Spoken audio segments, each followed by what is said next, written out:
I change your bum life. You fight me, it's a celebration. I would beat you. When you sign to fight me, it's a celebration. You ring back home, you ring your wife. Baby, we done it. We're rich, baby. Conor McGregor made us rich. Break out the red panties. We're rich, baby. Yo, yo, yo. Welcome back to the fifth round. As always, your boy Steven Musteris. And man, I'm hyped up right now. I just did probably like a 10-minute video or something. I try not to do 10-minute ones, but just did a 10-minute video just thanking Nate Diaz. You know, just shouting him out for being a pioneer in the game, changing it as always. I know his record's not the greatest, but he's going to go down as one of the greatest fighters of all time for what he's done for the sport, for what he's always shown, for what he's represented.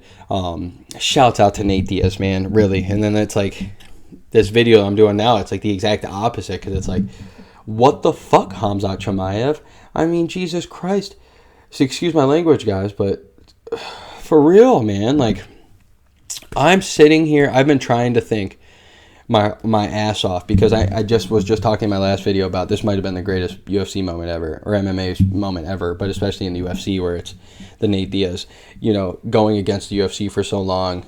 They were going to go up against an opponent who was going to kill him.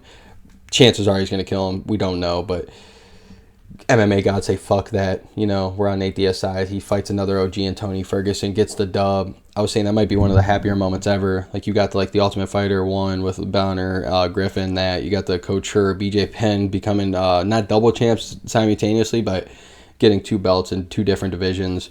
You had John Jones, youngest. You know, you got all these different, the Ronda Rousey bringing women's MMA into the UFC. Like, you have all these great moments, GSPs, all these things that I named in the last video. And then it was tough for me to really name one in the opposite of, like, Khamzat, where you go from babyface hero to absolute villain. Absolute villain. Everybody hates you within an hour. I've never seen it ever in my entire life. And, like, I'm not breaking news here. I'm not even trying to really go too deep into it because everybody knows. But, like, not only did Khamzat get a press conference canceled with his backstage altercation with Kevin Holland and the Diaz crew, and the Nick Diaz army, I should say, but the next morning, blowing up my phone, seeing something about, you know, Khamzat's not going to make weight. Khamzat's not going to make weight. Blows over by 8.5 pounds. It'd be one thing if he looked like, you know, like, yeah, I'm sorry, I'm truly, like, I feel devastated about it.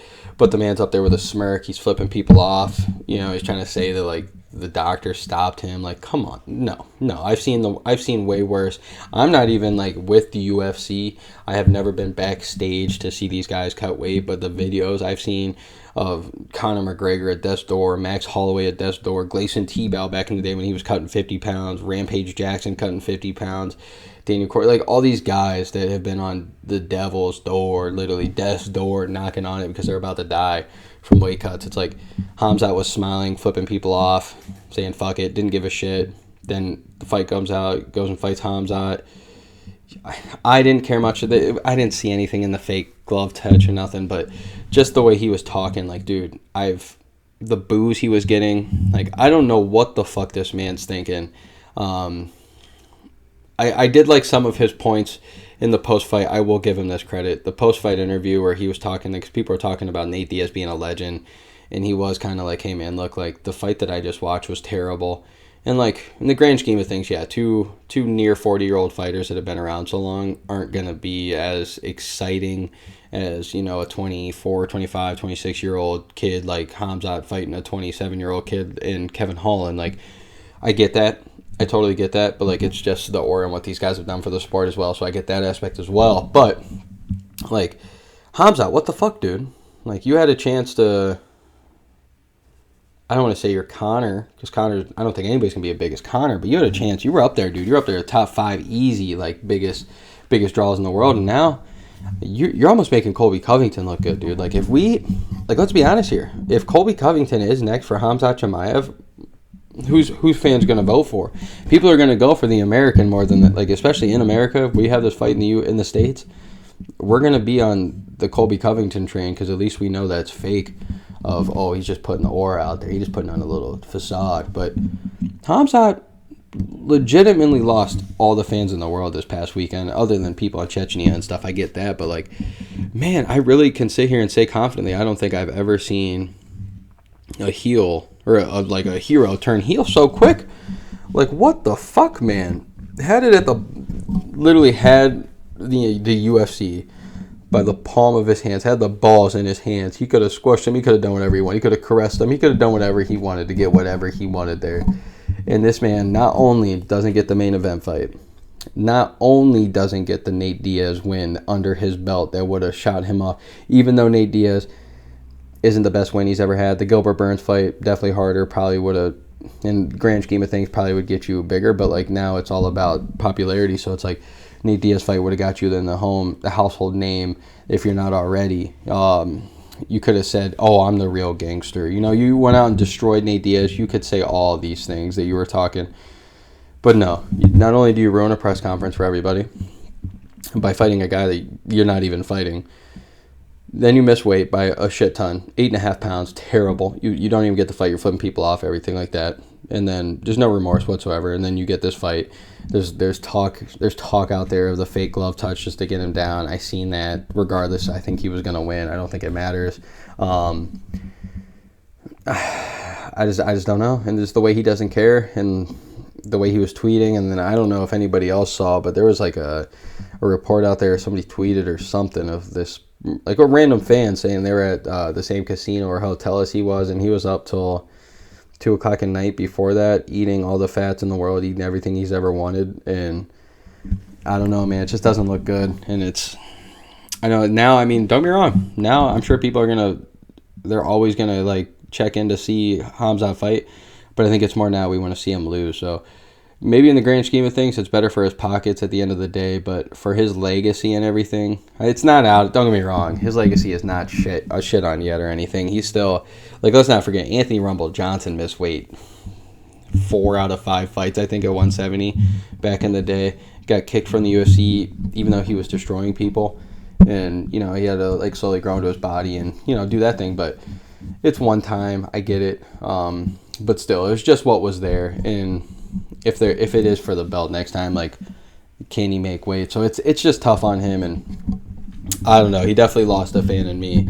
I'm not sitting here. He's one of the best fighters that we have right now. I would say so far of the sample size we have. Who else doesn't? He's only been hit one time, and it was 100-something times by Gilbert Burns, but by one fighter, and the rest, he's literally 4 other fights. He's 5-5, I think, in the UFC, maybe 6-6 now. But regardless, other than the Gilbert fight, he has literally not been touched in the rest of the 4 or 5 fights he's had. And who does that? It's absolutely fucking mind blowing. But not sitting here taking anything away from it like that. It's just, this is such a professional sport, and the respect of 2 fellow artists that are doing mixed martial arts, like the artists that are performing and putting on their skill display with each other. You know, it's a part of the agreement, man. You guys both go in this together.